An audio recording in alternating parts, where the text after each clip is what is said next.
For the last 20 hours or so, Channel 4 News has been conducting an online experiment as part of our No Go Britain series, in which we're looking at what public transport is like for disabled people ahead of the 2012 Games. We've asked disabled travellers to use social media to tell us about their journeys as they happen. It's thrown up some awful stories. Katie Razzle is here to explain more.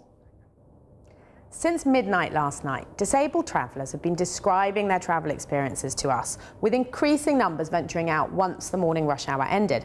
Over a 24-hour period in all, we've been getting an entirely unscientific snapshot of what travel is like if you're in a wheelchair, visually impaired, deaf or disabled in another way. So what have we learnt? That the story the retired Paralympian Tanni Grey-Thompson told us last week isn't a one-off.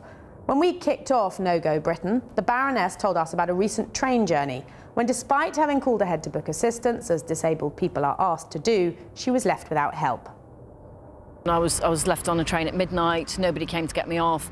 At that time of night then there was no staff, so I ended up having to get out of my chair, sit on the floor, which is not a kind of terribly pleasant place to sit, throw my chair off the train and then crawl off. This morning, Lisa Cansey tweeted, "Had to get on floor of train, get chair off and get back in my chair." And paraclimber Fran Brown wrote, "No one to get ramp to get on train, have to get out of wheelchair onto train floor and drag chair on." The Association of Train Operating Companies told us over the past 5 years, the numbers of disabled passengers travelling by train has doubled to over 3 million journeys a year. But there's always more that can be done to improve things.